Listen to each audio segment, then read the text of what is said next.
Welcome to Off the Shelf, Sheffield's Festival of Writing. This is a special conversation as part of our digital programme in association with the University of Sheffield.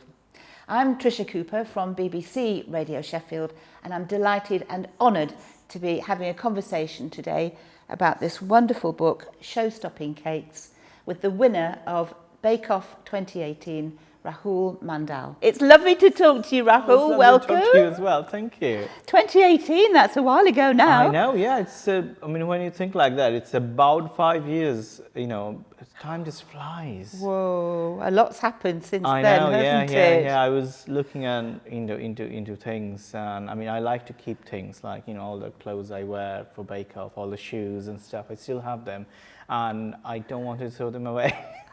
So it is a bit like... Can you remember what you were wearing for all those episodes and the final? You can't see them, isn't it? In TV, Yeah. it's always recorded, so you can't really forget. And I only had two pairs of shoes that time, so I only I wear that one. I had a nice shoe, and that still have marks of white chocolate dripped over it, and probably some other chocolate and other sweet sugar things. That's wonderful. So so I still have those things, but 5 years is a long time. But I guess, from memory, you wore an apron. Did you wear an apron? I did, but I didn't know that time that you can take the apron back.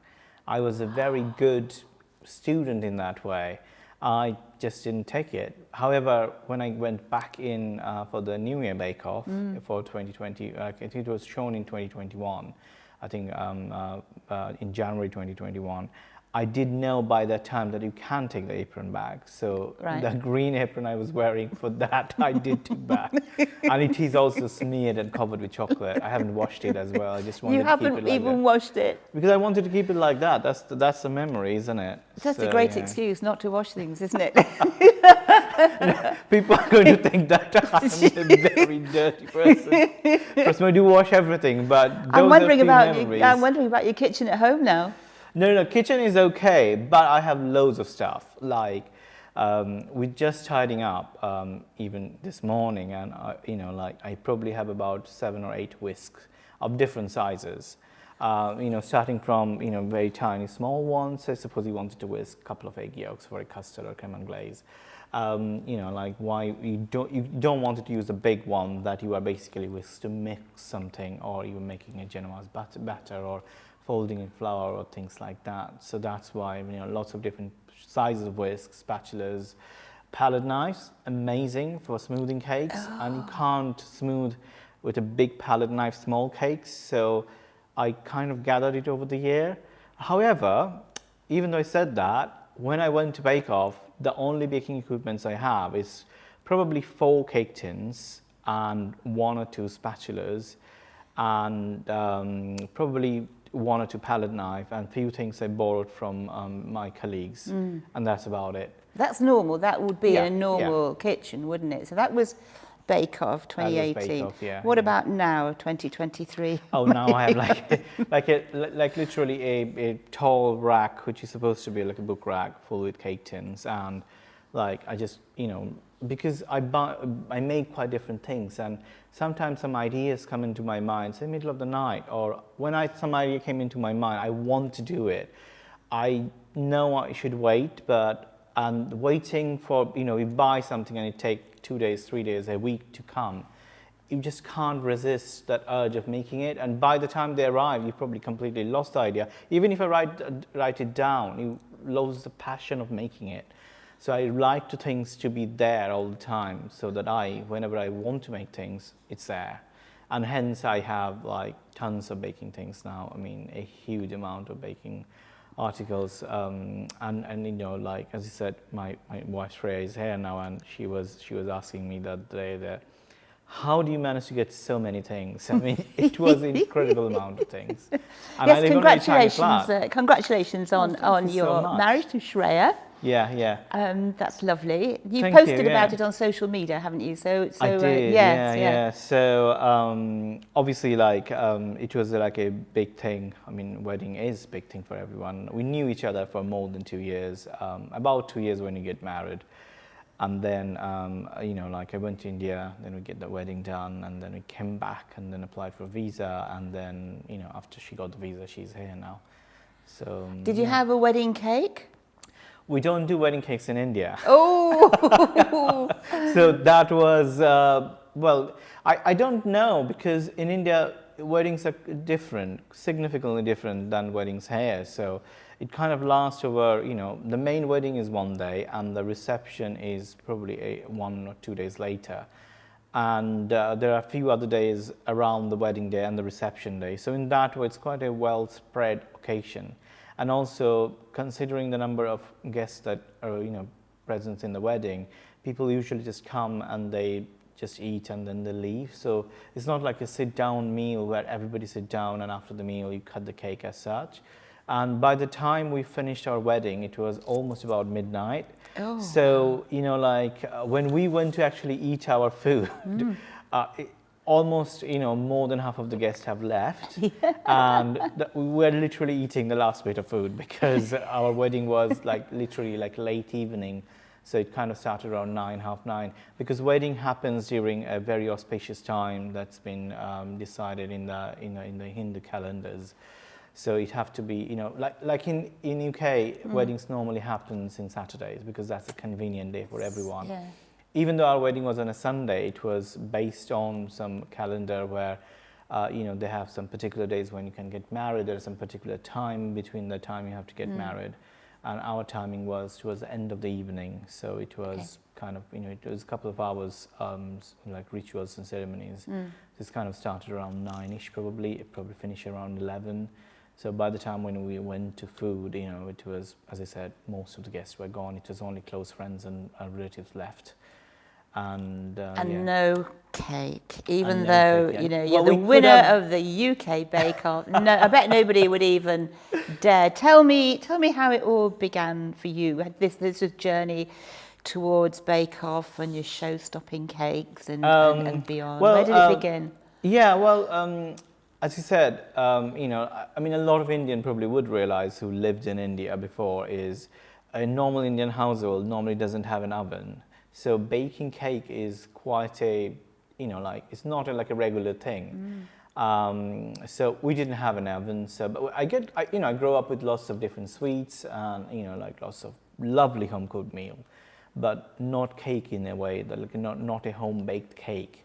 For cakes, you can get separate ovens. They look like a carrier box or like a Tupperware, but made out of metal. And then you plug it in and you put only one, like a cake tin in, and basically, you know, the cake is baked. Yeah. And normally the cake they make there is either like a normal vanilla sponge or maybe chocolate sponge or fruit cake. That's quite popular.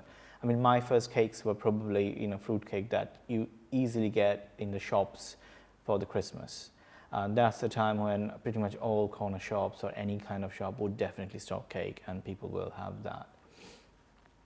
So, you know, there's no influence as such in there. And then when I came to UK, I went in Loughborough and Loughborough University, and I lived in a shared house. And in our house also, not many people used to use the oven. So we used to kind of store lots of trays, or not trays, like empty pots and pans, because obviously like 5 people living in a shared house, tiny kitchen, no space. But I have seen one of my housemates, he get very experimental, and he started making some cinnamon rolls, some normal bread rolls, or just, you know, toast some almonds with some honey and stuff. So, you know, I used to get really intrigued, but never really tried any. I think the whole baking journey started in a way, the very early days, I would say, in Loughborough, but it was just to give presents to my gardening society friends. Oh, the gardening society. Tell me about the gardening society. How did that start? You know, like it's just like I came to UK as a PhD student, and, you know, my regular life was just going to lab, coming back home. That's pretty much it. But then slowly, after staying 2 years in UK, I think somebody told me there is a gardening society. I like to, you know, do a bit of gardening and, you know, like plants and flowers and stuff. I really enjoy doing those things. And I was actually pretty much turned my downstairs living area in the shared house I was living in a tomato jungle. Tomato You know, like jungle? when you plant like tomato plants, you think they're not enough. And I planted probably 4 or 5 tomato plants I bought. And then they started to grow, and the summer hits, and think about downstairs, you know, with heating on and a lot of sunshine, they just started to grow really fast, and you know, put some support in it. They literally created jungle, Tomato and they heaven. started to grow. Yeah. I had like from 4 plants, I have about 100 tomatoes, and I grown courgettes and things. And I was so surprised that you can buy those seeds in supermarket, because in India, like, how do you propagate plants? You go to your neighbor, you either steal some, you know, some plants from them, or ask them nicely to give them some seeds. And that's how you kind of propagate plants. Whether here, I was so happy and surprised you can actually buy seeds in supermarket. So that's how, you know, the whole journey started. And then when I find out there is a gardening society, I went there, and there was lots of like-minded people, a lot of international students there. And when you make friends with them, I realized that, you know, people do give presents to each other during Christmas. And, you know, being in a international scholarship, it is very tight. You know, you can't really afford to buy loads of presents for people, but you can bake them. So then I basically, you know, like I've seen Nigella Lawson making the little star top mince pies, and then making stained glass cookies. And I feel like, you know what, maybe I should do those. But I'll be honest, I didn't either make the pastry or make the mincemeat, all shop bought. I just assembled it. And that was my Christmas present in, I think it's 2012. That's what I give to people. And that's where the very early snippets of baking started. But the main bits of baking started when I moved to Sheffield or Rotherham. After I got the job in University of Sheffield in MRC. I basically moved to Rotherham because you know, that was quite close. But obviously I had like a good circle of friends and people I knew there, and then suddenly I don't know many people here. No, so you've come from Loughborough to Rotherham. You had all your friends in Loughborough. Yeah. You land in Rotherham. Lovely job at the Advanced Nuclear the Manufacturing. colleagues were lovely, but still, it's you don't know a soul. Yeah. So what did you do? So well, that's when baking kind of slowly crept in, because I kind of thought, okay, maybe I could, you know, how to, you know, like what to do when you have loads of time to spare and to kill. So I basically started to do a bit of baking, and I remember the very first cake I baked. I didn't even know there were 2 settings in oven. I made a Victoria sponge. I watched Mary Berry making it in YouTube for 20 times, and I still did it wrong. So, you know, like... What did you do wrong? Well, that's the thing. So I brought it to my colleagues, and they still devoured it. But one of my colleagues said, you know, Rahul, the inside of the cake is slightly underdone and the outside is a bit overdone. And she asked me, what temperature did you bake it in? I said, it's 180 degrees. And, you know, so like, because that's what, you know, she was baking it. And then she asked me, did you know that you have a fan oven and a convection? I feel like, I don't know, maybe a fan oven. But then she said, if it's a fan oven, it's 20 degrees lower. So it have to be 160 degree fan. Then I basically tried it again, and that came out perfect, because that's the thing. Obviously, if the temperature is higher, the cake get browned faster, but the inside still remain a bit underdone. I guess that appealed to you, though, as an engineer. That did, didn't yeah. it? The whole science and engineering bit, and I pretty much took it as a project. I kind of, or like a school exam kind of thing, or school lessons. So I did one thing, and then I feel like, okay, what can I do next? And then after the Victoria sponge, I made, okay, so I make normal Victoria sponge with, you know, like jam and cream. Let's try some buttercream. So that's my second cake. And that was even hilarious, because I wanted to do a lot of decorations and things. So I didn't know how much buttercream is enough for like 2 sponges. So I bought 500 grams of butter and a kilo of icing sugar, and made 1.5 kilos of buttercream for that. Oh, that's a mountain. Yeah, and then I just basically start keeping piping around it, do a lot of decoration. It wasn't pretty, but I just keep doing it because I feel I needed to use it. Otherwise, how am I going to do it? What I'm going to do with so much buttercream? So, as a scientist, as an engineer, were you working out how the different ingredients interacted with each other? How the different ingredients at different work. temperatures. Exactly, yeah. That must have intrigued you. Yeah, and also there are tons of cake recipes in oven. So what I used to do is, say I want to make a carrot cake, I used to go to internet and find out all the possible carrot cake recipes you can find. I used to note it down in my in my copy, and then compare what's the difference in them. And from there, I basically say, okay, so the main ingredients are pretty much same, just the ratios are different. And then I basically say, okay, how about I mix this with this and this with this and make my own and see whether it's work or not. And it does work, and it tasted nice, and I bring it to work and people liked it. And that's how all my recipes developed pretty much. I mean, a lot of people say, when they grow up, they knew baking from their family. They saw their mums baking, they saw their nans baking. I haven't seen that, so I didn't have that generations of handed down recipes. So I just used my research background to do like a proper literature search on every recipe and find out what's the best.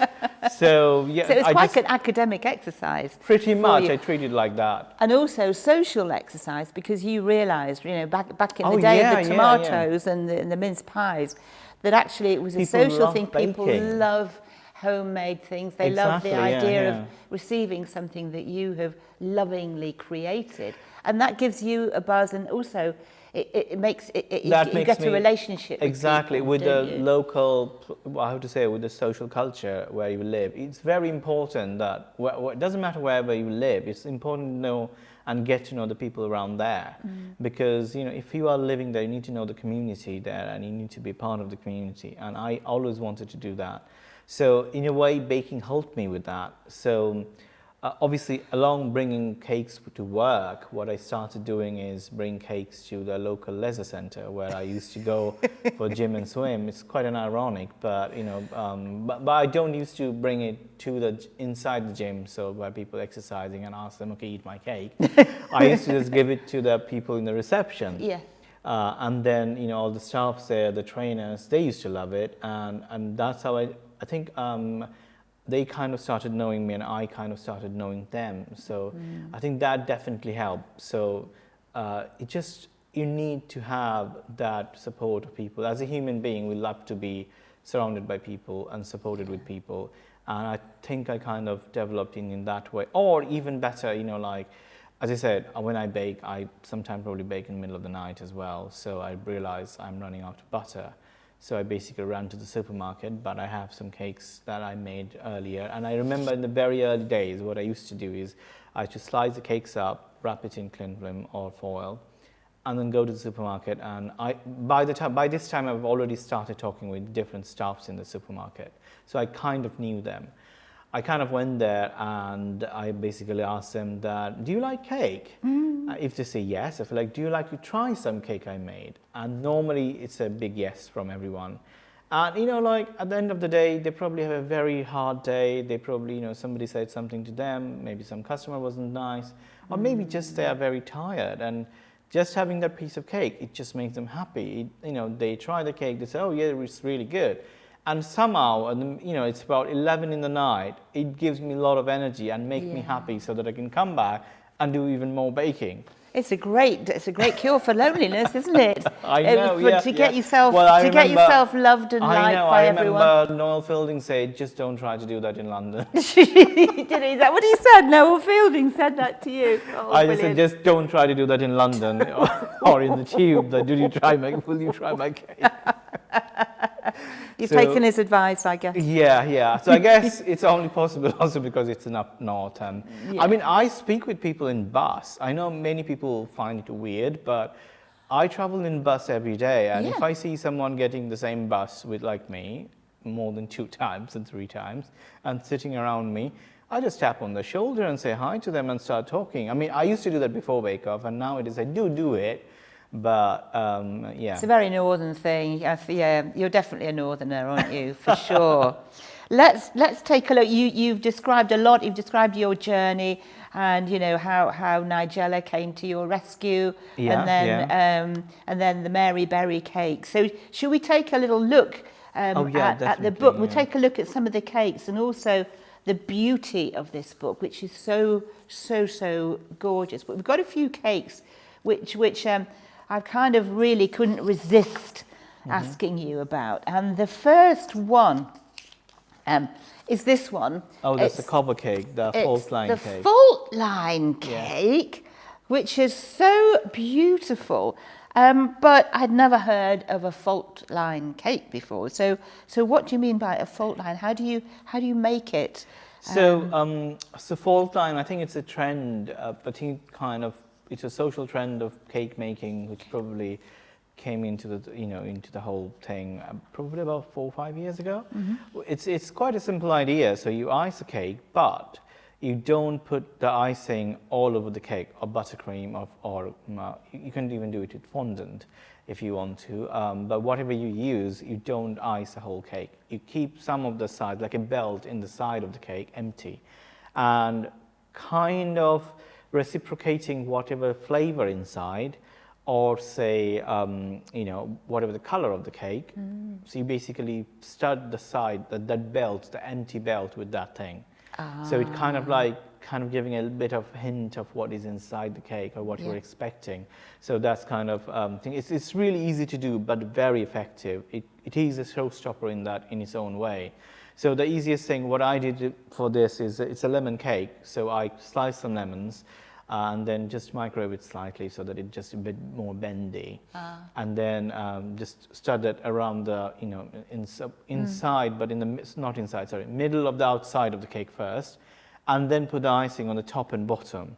And then just use a palette knife, like a big palette knife. There you go. You need a big palette knife big for that, to smooth it all around the side. You didn't need to smooth the top or anything. You basically, just smooth it so that, you wanted to have that kind of scruffy edge around that little bit in the middle, around the belt area. And in the top, you can't smooth it, you can't leave it scruffy, and then just make sure you chill it before you try to paint it. I think with fault line, a bit of metal touch around the fault lines looks really pretty and effective. You've chosen it for the front of Yes, I your wanted to. book. I didn't choose this cake, actually. The publishers choose that. I wanted to put something really glorious, like a 2-tier cake or something. So, but they said, it's a book.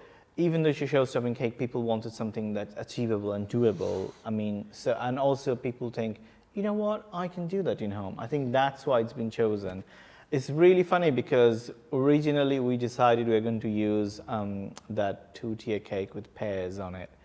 Like a caramel drip as a cover, but then I had this yellow jumper. I bought that for the shoot, and I just thought, can I just take a picture of this with this yellow jumper, because I really like it. If you don't use it for the book, I'll use it for my social media. So you match, and in fact, you've got a kind of lemony. Yeah, I quite like sort of yellow, creamy, isn't it? Yeah. Coloured it's very jumper on summery, I think. It is, yeah. I like bright, vivid colours. And do you? And what would mine be? Kind of a raspberry cake to go with the raspberry cake, or maybe. Or Hey, maybe how about the terrazzo? How about the plum and almond? Yes. Look at that one. Again, plum and almond is a classic combination. You can't beat it. It's a lovely cake, and I have seen, again, that also was a social media trend to do a terrazzo decoration. Okay, so what is terrazzo decoration? You see terrazzo style decoration in floors mainly. So like little bits of stone studded into the floors, in mosaic floors. You can do similar in cakes, but what you do is, it's kind of like a reverse process in that. So what you do is, I use ganache for it. So you coat the cake with ganache. You can use buttercream as well. And then you basically cut little bits out from the buttercream. Yeah. And then you fill those with darker color ganache, or any other color ganache you wanted to use. And then you use a smaller palette knife this time, because the cake is small, not as tall as that cake. I need to get some more palette knives. That's the thing. You need different sizes of things. To smooth out the sides, and that's it. And then you decorate it with some plums on top. It's just, these are the things, like those little small decoration techniques. It just make your cake so special and look incredible. People will think you've spent hours and ages to decorate it, But it's not. It's really simple, quick and easy. Once you have done once or twice, you know exactly how to do it. And you've got your whisks and you've got your palette knives and Yeah, all you your probably have, paraphernalia. you know what? The funny thing is, even if you don't have a palette knife, what you could actually use, you know the bench scraper, that if you're making bread or something, you can actually use that for smoothing the sides of the cake. You? Or if you have ruler, Yeah. that works A perfectly. ruler? Just a ruler. A metal school ruler? A school ruler. I used to use ruler before. Well, when I was practicing for Bake-Off, I didn't have palette knife or scrapers. I used to use rulers. Sometimes I used to use the normal, table knives. Not the posh ones that have a thicker handle. The ones that you get, like quite cheap ones. They're all like same uniform thickness all over. They're quite good as well. Wow, gosh, that's amazing. Now, there's another amazing cake here because I was thinking, baking the cake is only the beginning of the process, isn't it? And it's the decorating that takes you into the show-stopping. Exactly. category. I mean, all the cakes, doesn't matter. I mean, what I learned from work is doesn't matter whatever cake it is. I mean, it always get finished within half an hour. But if it looks pretty, it probably stays slightly longer because the first slice, people take longer time to think, should you cut the cake? Should you not cut the cake? I quite like that, bringing out it. I like to surprise my colleagues. So if I knew that someone's birthday, probably a lot of people now expect, but I used to just bring a cake out for them, really nice and pretty, and then surprise them. And they just said, should you cut it? Should you not cut it? They like to appreciate it. And they just at the end used to say to me that, why don't you cut it? And I used to just cut the slice and give it to everyone and, give it to everybody else to share around. It's just such a social thing. It just brings people together, makes everyone happy. Even if you're having a hard day, just a slice of cake will make you smile. This is one of these wow factor cakes when you cut into it. I'm going to ask you why. This is called the chocolate pinata cake. Yes. Let's have a look at this. It's lovely, isn't it? Yeah. So what happens? Two questions really. Yeah. What happens when you cut into it and how do you get this effect? So obviously when you cut into the cake, what happened and you take the slice out, you see this huge, like a stream of Smarties are falling outside. It's just it's just a awe of astonishment in people. Wow, you actually have it. I mean, any cake can be a pinata cake. I mean, you can actually fill a fault line cake with lemon sherbets, that lemon cake, and then you cut into it, and when you cut into it, if all the lemon sherbets come out, that's amazing surprise as well. They tumble out. The whole pinata design, even it's a whole Mexican thing. They for their birthdays they fill something with something, and then people just beat it up till all the somethings come out. And in cake, you just fill it with the more sugary things. Fabulous. And how do you do it? How do they get in there? Oh, so magically, I wish. It's like magic. No, what you do is you basically cut. So this is a 3-layer cake. So what I did is I cut little circles out from the middle of the cake for the bottom 2 tiers. Then I stacked as usual, and then fill it with Smarties, and then place the top layer on. And then basically coat it as I treat a normal cake. So the Smarties are already in there, ready for when you cut it to flow out. And that makes it also special and glorious about it. And nobody would know? Nobody would know till you cut it in. I mean, a lot of people do those gender reveal cakes as well. You can do that, I think the idea came from one of my colleagues, her name is Julia. Actually, 3 of my colleagues were pregnant around the same time. And I decided before they went for the maternity, I wanted to make them cakes. So I made 3 cakes for them. Now, 2 of them knew they're having boys. So, they have, I went very stereotypical with some kind of boysy, bluey touch. The other one wanted to know what they wanted to have. So I just said, okay, then I will make a surprise cake for it. So that was a lemon cake, but I filled it with lots of fresh blueberries. And she basically cut it in, all the blueberries came along, and very funny enough, she actually had a boy as well. Oh! I didn't know it, blueberries but I is just perfect. did blueberry.